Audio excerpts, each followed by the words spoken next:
চলতে সময় থমকে দাঁড়ায়, জেগে জেগে স্বপ্ন দেখি হায়, তোমারই হাত ধরতে চাই ফাগুন হাওয়ায়।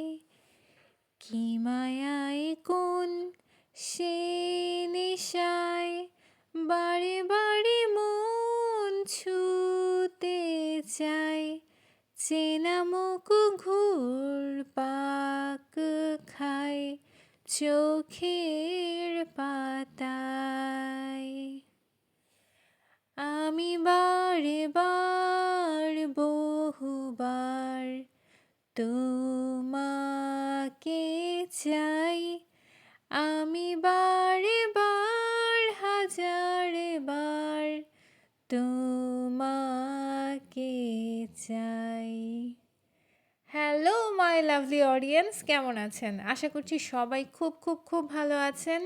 This is Bhabna from food story by Sakib and Bhabna. আর আজকে আপনাদের সাথে একটা ভিন্ন ধর্মী ব্লগ শেয়ার করতে যাচ্ছি। সো ভিডিওটি যদি একটু হলেও ভালো লেগে থাকে তাহলে কিন্তু অবশ্যই সাবস্ক্রাইব করে নেবেন, লাইক এবং কমেন্ট করতে কিন্তু ভুলবেন না। Let's get started.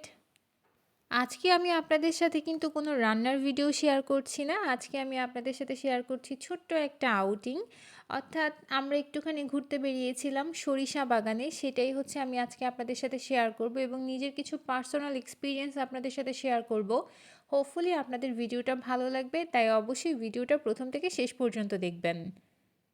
সবার প্রথমে বলে রাখি, আমি কিন্তু একটুখানি অসুস্থ ছিলাম, যার কারণে অনেকগুলো ভিডিও পেন্ডিং হয়ে আছে। আমি আসলে চেষ্টা করেও পারছি না যে ভিডিওগুলো আপলোড করব, একটুখানি এডিটিংয়ের কাজ বাকি আছে।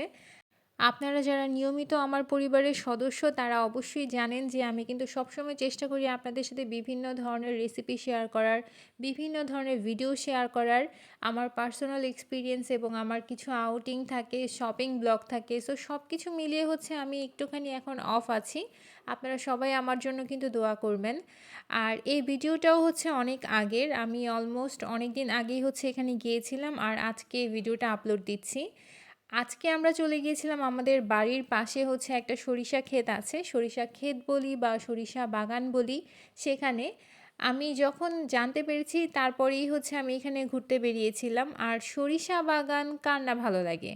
সরিষা বাগানে ছবি তুলবো, একটুখানি ভিডিও নিব, আপনাদের সাথে শেয়ার করব, এটা অনেক আগে থেকে ইচ্ছা ছিল। সো এই ইচ্ছাটাও পূরণ হয়ে গেল। আমি এখানে আপনাদের সাথে প্রথম থেকে শেষ পর্যন্তই দেখাচ্ছি আমি আসলে কিভাবে গিয়েছিলাম। সত্যি কথা বলতে এই জায়গাটা আসলেই খুব সুন্দর, অনেক গাছপালায় ঘেরা আছে, আপনারা নিশ্চয়ই দেখতে পাচ্ছেন সেটা। এছাড়াও ধান ক্ষেত রয়েছে, একদমই সবুজের মধ্যে হারিয়ে যাওয়া একটা ফিল পাচ্ছিলাম। আপনারা যারা আসলে একটুখানি আশেপাশে থাকেন, যারা শহরে থাকেন, তারাও কিন্তু একটুখানি সাইডে যখন যাবেন তখন কিন্তু এই ধরনের পরিবেশ পাবেন। আর আমার মনে হয় প্রত্যেকটা মানুষেরই হচ্ছে এই ধরনের পরিবেশে একটু হলেও যাওয়া উচিত। আর প্রকৃতি কারই না ভালো লাগে? নেচারের সাথে যত আপনার সম্পর্ক থাকবে তত কিন্তু আপনি সুস্থ থাকবেন মানসিকভাবে এবং শারীরিকভাবে। এই কথাটা কিন্তু একদমই সত্য। সো আপনারা সবাই চেষ্টা করবেন এরকম নেচারের সাথে একটুখানি হলেও সম্পর্ক রাখার। সেটা আপনার মেন্টাল হেলথ বলি, ফিজিক্যাল হেলথ বলি, দুটোর জন্য কিন্তু খুব ভালো। সচরাচর দেখা যায় যে আমরা আসলে বিভিন্ন কাজে কর্মে থাকি, অনেক ব্যস্ত থাকি, পরিবারকে ওরকমভাবে সময় দেওয়া হয় না। কিন্তু আমার মনে হয় প্রত্যেকটা ছুটির দিন, অ্যাটলিস্ট প্রত্যেকটা ছুটির দিনও যদি আমরা পরিবার পরিজন নিয়ে একটুখানি বের হই, একটুখানি হাঁটাহাঁটি করি, সেটা আমাদের স্বাস্থ্যের জন্য যেমন ভালো হবে, সেটা কিন্তু আমাদের সম্পর্কের জন্যও ভালো। সো ঘোরাঘুরি কিন্তু একটু হলেও করতে হবে, তাহলে দেখবেন আপনাদের মনও ভালো থাকবে, আপনাদের শরীরও ভালো থাকবে। যে কোনো সম্পর্কের ক্ষেত্রেই কিন্তু আমাদের ওই সম্পর্কটার উপরে কিন্তু কাজ করতে হয়। আমরা হাজব্যান্ড ওয়াইফ বলি, আমরা ফ্রেন্ড বলি, আমরা বাবা মা বলি, আমরা পাড়া প্রতিবেশী বলি, যাদের কথাই বলি না কেন, আমরা যদি সম্পর্কটার মধ্যে যদি আসলে কাজ না করি, সেই সম্পর্কটা কিন্তু আসলে সবসময় ভালো থাকে না। সো সবসময় চেষ্টা করবেন আপনার আশেপাশের মানুষদেরকে হ্যাপি রাখার, আপনার আশেপাশের মানুষদের একটু হলেও হেল্প করার, তাদের সাথে একটু সময় কাটানোর, তাদের সাথে একটুখানি কথা বলার। অনেক সময় দেখা যায় যে আপনার যে ছোট্ট একটা হাই হ্যালো বা একটুখানি সালাম দেয়া, এটাও কিন্তু অনেক বিশাল একটা প্রভাব ফেলে একটা মানুষের জন্য। তাই এই ছোটোখাটো ব্যাপারগুলো একটুখানি মাথায় রাখবেন। আশা করি যে কোনো সম্পর্ক খুব তাড়াতাড়ি বিল্ড আপও করতে পারবেন এবং সম্পর্কটা খুব ভালোভাবে গ্রো হবে। আর আমি কিন্তু ছুটির দিনে চেষ্টা করি আপনাদের ভাইয়া সহ একটুখানি বের হওয়ার। সো এইখানেও আমরা একটুখানি ঘুরতে এসেছি। আর আমাদের ছোট্ট পুচকিটাকে তো আপনারা দেখতেই পাচ্ছেন। প্লিজ, প্লিজ, প্লিজ মাশাআল্লাহ বলবেন, ওর জন্য দোয়া করবেন।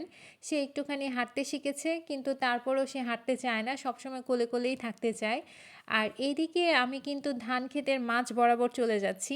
আসলে মনে হলো যে একদম পাখির মতো আসলে বিহেভ করছিলাম, যে অনেক দিন পরে এরকম একটা জায়গায় যে অনেস্টলি বলছি অনেক বেশিই ভালো লেগেছে এবং অনেক এনজয় করেছি। আর এই জায়গাটাও কিন্তু অনেক অনেক অনেক বেশি সুন্দর ছিল। আমরা হচ্ছে একটুখানি বিকাল টাইমে গিয়েছিলাম যাতে সানলাইটটা থাকে আর প্রকৃতিটাও আমরা একটু উপভোগ করতে পারি, একটু বেশি সময় থাকতে পারি।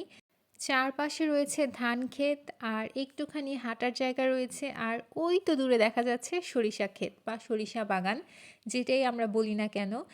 আর এই তো এই পথ ধরেই হচ্ছে আমরা এই সরিষা ক্ষেতের মধ্যে চলে যাব। আর দেখতে কিন্তু আসলেই আসলে আসলেই অনেক বেশি সুন্দর লাগছিল। মারাত্মক সুন্দর লাগছিল এই সরিষা ফুলগুলো দেখতে। দূর থেকে যেমন একদম হলুদের একটা আবরণ দেখা যাচ্ছিল, কাছ থেকেও কিন্তু খুব খুব খুব ভালো লাগছিল। মাশাআল্লাহ, দেখতে কিন্তু আসলেই খুব সুন্দর লাগছে। এই সময়টাতে কিন্তু অনেক জায়গায় হচ্ছে সরিষা ফুলের চাষ করা হয়। সরিষা ফুল, সূর্যমুখী ফুল, গাঁদা ফুল, এই ধরনের বিভিন্ন ফুলের কিন্তু এখন চাষ করা হয়ে থাকে। সো আপনারাও কিন্তু একটুখানি খোঁজ খবর নিয়ে নিকটস্থ যে বাগানগুলো আছে এগুলো একটুখানি পর্যবেক্ষণ করতে পারেন। দেখতেও কিন্তু ভালো লাগে আর মনও ভালো লাগে। সো এই তো দেখতে কতটাই না সুন্দর লাগছে, তাই না? চারপাশটা অনেক বেশি সুন্দর লাগছিল, কোনো কোলাহল ছিল না আর মানুষজনের ভিড়ও একটু কম, তাই ইচ্ছা মতো ঘোরাঘুরিও করা গিয়েছে। এই তো আমি এখন ক্ষেতের মাঝখান দিয়ে আসলে চলে যাচ্ছি। আমি চেষ্টা করেছি আপনাদের সাথে ভিউটা শেয়ার করার, কিন্তু এটা আসলে এতই সুন্দর আমি হয়তো সম্পূর্ণভাবে ক্যামেরাবন্দি করতে পারিনি। রিয়েলি এটা দেখতে আসলে অনেক বেশি সুন্দর লাগছিল। আসলে আমাদের চারপাশে এত সুন্দর সুন্দর জিনিস থাকে, এত সুন্দর সুন্দর জায়গা থাকে, আমরা সবসময় দেখা যায় যে কোনো একটা পার্টিকুলার জায়গা বা কোনো একটা পার্টিকুলার জিনিসের পিছনে ছুটতে থাকি, কিন্তু ছোট ছোট জিনিসেও কিন্তু হ্যাপিনেস থাকে, ছোট ছোট জিনিসেও কিন্তু আমাদের মন ভালো হয়। সেই জিনিসগুলো আমরা অনেক সময় আসলে উপলব্ধি করি না।